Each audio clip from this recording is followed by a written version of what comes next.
Welcome back to Winners and Losers, everybody. The show that looks at the highs and the lows around world football this weekend. You know the score by now. Let's crack straight on with our first winners. It's Tottenham Hotspur, sent in by Ninja Base 3. Yes, great to be back, you dirty dogs. And we start with Tottenham versus Manchester City, where Tottenham prevailed 2-0 at their stadium to record just their second Premier League win of 2020. Quite amazing. The result sees Spurs leapfrog Manchester United into fifth, more importantly, Champions League rivals Sheffield United, and to within 4 points of Chelsea in fourth. Jose hounding down his old club following that draw with Leicester. Very entertaining game, that. But in reality, Jose Mourinho's side were fortunate to get anything from this game. Let's have it right. You do love to see it. You know, his attritional brand of football prevailing, but extremely fortunate to get the 3 points. I think it is settled for 1, to be honest. Much like the 2-2 draw back at the Etihad in August, City totally dominant in this game. 67% possession, 18 shots to Tottenham's 3. Unreal. Sickening. And finished the game with an XG reading of 3.23 to 0.42. In fact, Bergvin, who I think is going to be a very decent signing, struggled in this game somewhat. Yep. That was his 16th goal involvement in around 17 games, I think, at least 17 starts this season. His 62nd minute effort was Spurs' first effort of the match. They were saying that in my ear on Football Social. I was going, no, they've got it wrong upstairs in the gallery. Absolutely stinking. Yeah, amazingly, it was actually a significant improvement in this game on that aforementioned fixture, where their XG was just 0.07 to City's 3.2. And to add further context, it does feel like I'm hammering XG into the ground now, but this is a really good indicator of how the football has played out over the two ties. City finished on 6.43 home and away. Spurs 0.49, and yet they haven't been able to beat them, and that is why we love the beautiful game. But just to provide you with some context, unsurprisingly, Pep Guardiola refused to be too critical of his side's performance. Here's what he had to say. With this performance, should be an incredible mistake to point them or to say how bad they are, because it's not true. It was obviously, like you said, an absolute dream debut for Big Bergvine. He wasn't having a good game, though. I didn't feel like, up until that wonderful strike. Obviously, chest and finish is outrageous. Thrown in at the deep end, though. Yeah, just one successful dribble in that 70 minutes on the pitch, completed just 12 passes. Struggled to get into the game, which is to be expected when you've only arrived 3 or 4 days earlier. And I think the real star of Tottenham's show was actually Hugo Lloris, and probably showed how much they've missed him over the last few months. I think this was his first start since that horrific elbow injury. He made 5 saves on the day, of course, as well. That game-changing penalty from Ilkay Gundogan. I think he saved 3 of his last 5 penalties, Lloris. And then the follow-up, dive, penalty. What did you think on Sterling? Yeah, I think it was a dive. And I do as well. It could have been a second booking as well. Raheem Sterling, of course, lucky to be on the pitch at that point. I think the best save was the one with his toe that he puts onto the post. Yeah, from outrageous. And that was Gundogan's first penalty miss of his career, by the by. Yeah, I also thought it should have been a second yellow card and a dive from Raheem Sterling. Manchester City's penalty record is absolutely appalling. Of course, Pep Guardiola talking last week about how he's going to have to put Edison on them. That might well happen. I'm not even joking. I don't know why they don't just give it to Kevin De Bruyne, though. He's only taken 1 penalty for Man City. He should be on penalties for me. 100%. He will score it. I back him every day of the week. Let's talk about the red card, not Sterling's, it should have been. Let's talk about Zinchenko's, that actually was. A tactical foul, that second yellow card, and the first yellow card after a bit of a kerfuffle after the penalty save. Not a good day for Zinchenko, because he was playing really well up until that, and it felt like that changed the whole game for me. As soon as he was sent off, City kind of crumbled a little bit at the back. He had 100% success rate in his tackles. He completed 5 defensive actions, 74 touches. That was more than Kevin De Bruyne, by the way, and had a 92% pass accuracy. He was playing well. And that moment, not of stupidity, but... No, it was thick. He didn't need to bring him down either. It was Winks bursting away. You can't be expecting to get away with that on the hot off-way line during a counter-attack. And I think Pep was ready to bring on Jesus at that point as well, so it just threw the whole game plan into... upheaval, I mean, it kind of felt like he should have just ushered him. It was Winks. He wasn't going to burst away like it was Heung-min Son breaking down there. Just relax and stay with your man. I want to pick up on Fernandinho as well. I thought he had a fantastic game at centre-back, still playing out of position there. I wonder whether he has a long-term future at centre-back at Manchester City just for another 2 or 3 seasons to offer some cover there. Because 113 touches, completed 84 passes. That's both game highs, by the way. Won all 5 of his aerial duels, made 4 tackles, 4 interceptions, 4 clearances, completed all 3 of his dribbles. Not bad from central defence, by the way. And he is playing alongside Otamendi as well. Let's not forget about that. But it just wasn't enough, was it, to stop Tottenham Hotspur scoring twice in the second half. And that Manchester City loss means they're now 22 points behind Liverpool. Season well and truly over. The biggest lead any Premier League team has had at this stage of the season in history. They could win the league by about 30 points, Liverpool at this stage. I think Grim. we tried to work it out on the Football Social yesterday, that they could actually get a Guard of Honour at the Etihad. Yeah, Liverpool. they're six wins away from the title. Oof, and painful. I believe the current earliest winners are Manchester United, which was mid-March, I think 15th, 16th of March. They could win it, I believe, by the end of February, something like that. Or the current ones are mid-April and they could win it by mid-March. Just something like that. They're going to win it very early. Run of fixtures as well in the next 4-5 weeks. Not particularly hard. Yeah, they're going to have it wrapped up, I reckon, about March the 14th, something like that. But either way, we want to talk about Pep Guardiola because there's a lot of chat about whether he's going to stay or whether he's going to go at the end of the season now. He has said he's going to stay and see out his contract. Right, you have a theory though. I've got a theory. You have a theory. Okay, you were talking about it on the way down here. Let's go. So my theory, this is it. I think that Manchester City, Pep will leave Manchester City in the summer. Okay. I think he'll look for a new challenge. Whether or not that's on the international stage with Brazil remains to be seen. I think he'll leave Man City in the summer. Man United will dither over the Ole Gunnar Solskjaer situation. Do we keep him? Do we let him go? Stutter. And in that dithering moment, City will get Poch, and it'll be a world-class appointment, and he'll transition that side. Man United will end up with someone like Chris Wilder.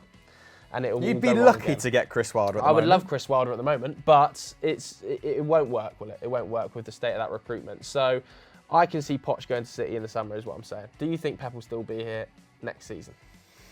Yeah, I don't think he leaves in these circumstances. I think the City hierarchy will make sure he oversees at least one more squad rebuild. Massive transition. Well, the very start of it, at least. And there's no long-term alternative without Arteta now. So I think they're probably going to have to do a year's worth of planning.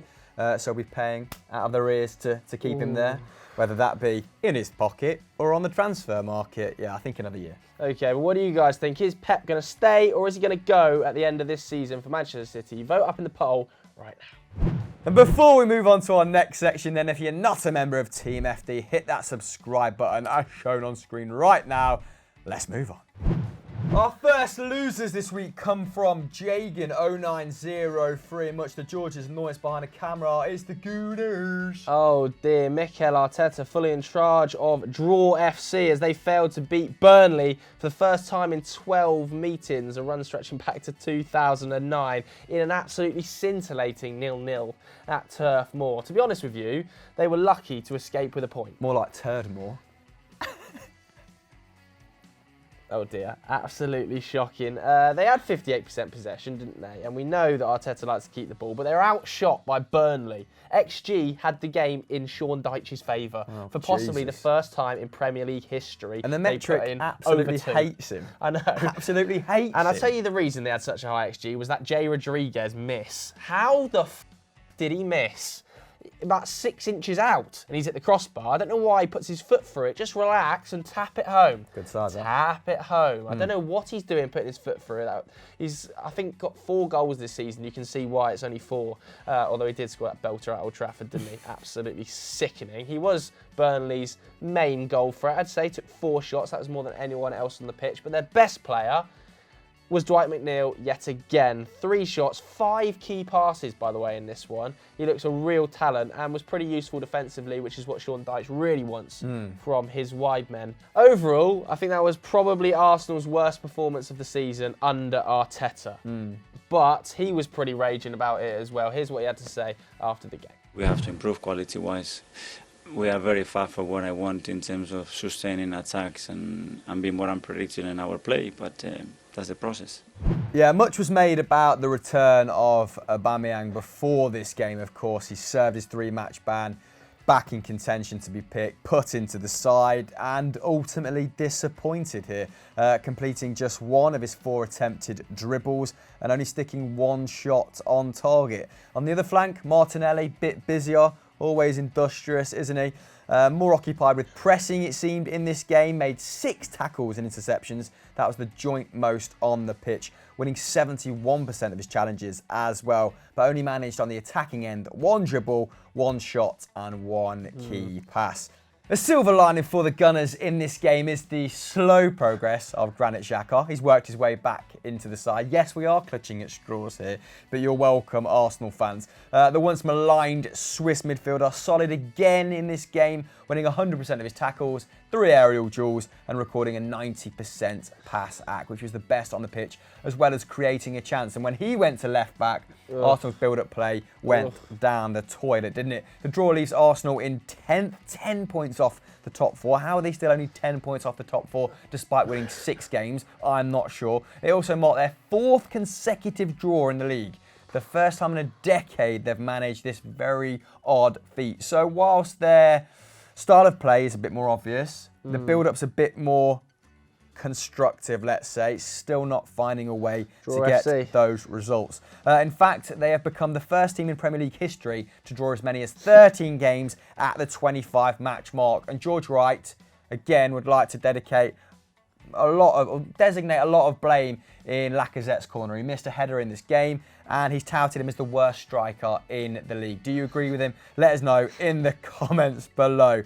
Furthermore, those 6 solitary wins that we mentioned just a second ago is their worst showing at this stage of the season in over 100 years. They won 1 from 25 in 1912-1913. Big season though, 1912-13. That was a big season. So Arsenal fans, it looks like you've blown Champions League, but where do you think the team are gonna finish? Mid-table? Let us know in the comments below.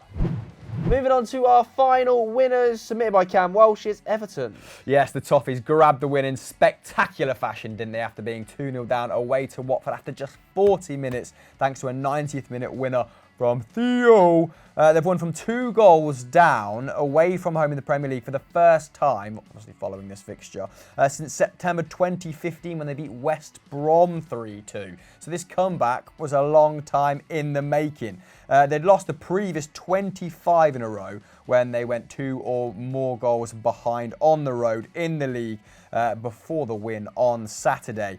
Much maligned by Evertonians, this was Walcott's first Premier League goal since the final game of last season against Spurs. So another thing that's been a long time in the making. Yerry Mina. Oh, Yerry. Prolific here. He's done it for Colombia before, hasn't he? He scores from every corner for his international side, and he was doing it here.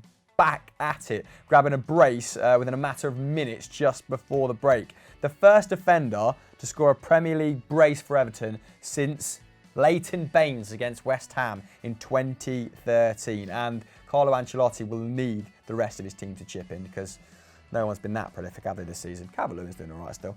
And here's what the manager had to say after the game. Oh, this is good. The spirit of the team is good, but from the other side, the first half was not so good. We lost a lot of contact. We lost a lot of second ball. It was totally different, the spirit in the second half. But this is football, so anyway. Yeah, let's talk about Watford as well, because after that initial new manager bump under Pearson's 6-game winning streak, they've now lost 2 on the bounce and are back into the relegation dogfight. And I have to be honest, despite the fact they went 2-0 up here, it was a deserved win for Everton. XG had it comfortably down 2.7 to 0.9. Everton were dominant in possession, and let's have it right, they had double the amount of shots on target. Watford were scraping the barrel to be 2-0 up. The only real positive I can see for Watford anyway is the form of Gerard Deulofeu, who's got 5 goal involvements in his last 7 games. That's as many as he had in his previous 22.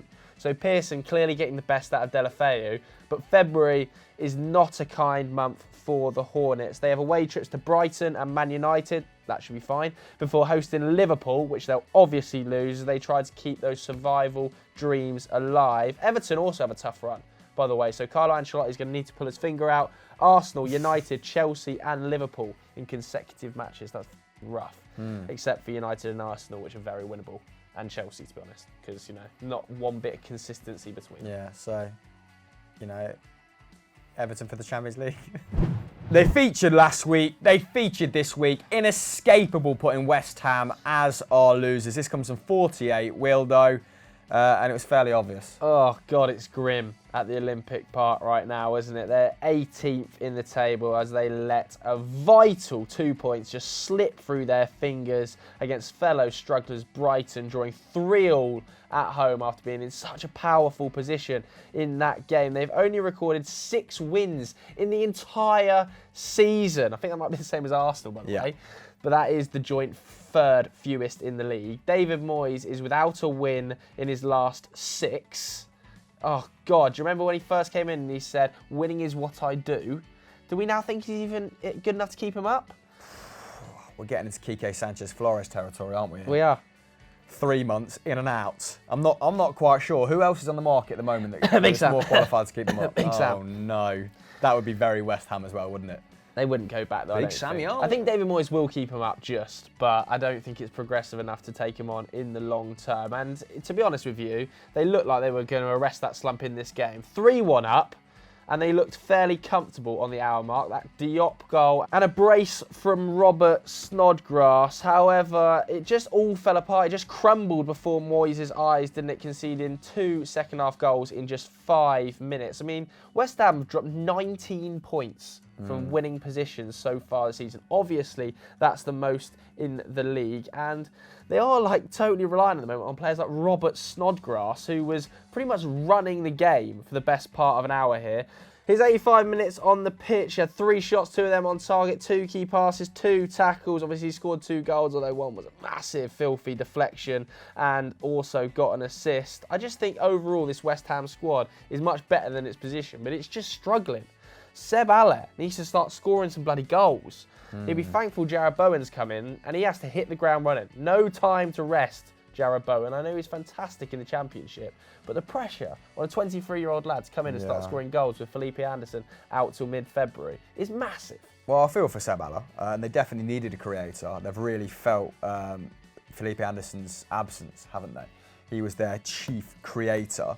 But they've got a talented enough squad to keep them up. But when you look at the way they were playing yesterday and their sort of penchant for self-destructing, it does start to bring Moyes' tactics under question. I mean, only one player completed the game with a pass accuracy of over 80% yesterday. It's fairly average stuff, fairly attritional stuff from the rest of the squad. Not a great day to be a hammer all round, in fact, as well. 2 home fans were taken in by police for questioning after alleged homophobic gestures were made at the game, which is, of course, is not acceptable. Brighton fans and XG fans at large will feel like the draw was, you know, a form of justice, I guess, considering that Brighton edged in 1.95 to 1.3 unexpected goals in this game. Not wholly surprising, given that Albion peppered the West Ham goal. I think they had 19 attempts to West Ham's 12. Both teams usually concede in the region of 13, so Brighton definitely more proactive in terms of searching for the victory.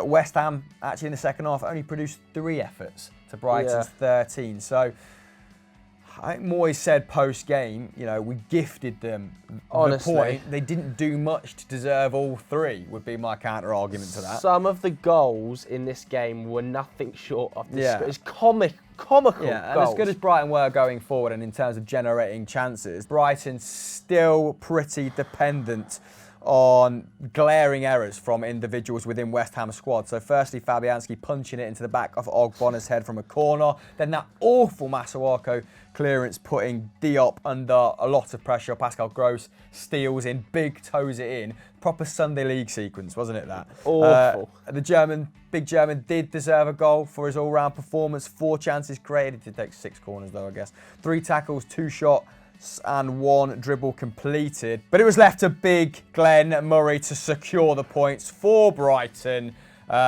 Questions as to whether it touched his arm, but VAR cleared that up, and this is what he had to say after the game. Yeah, but that 60,000 VAR made me question myself a little bit. Scared to celebrate goals these days, but no, I knew deep down that I didn't touch it, but obviously it makes you question yourself, and then the doubt set in, but thankfully VAR made the right decision. So that's it for this week's episode of Winners and Losers. If you want to hear about the big results from across Europe, go and check out ERU on EFD. Haaland and Sancho and all the boys getting a mention over there. Hamill, anything you want to plug? No, I think that's pretty comprehensive. You know, if you've not already watched Transfer Talk on Bruno Fernandes, go and watch that again, because we did 240k overnight. Ka-ching. Thanks very much for watching. Auf Wiedersehen. Bye.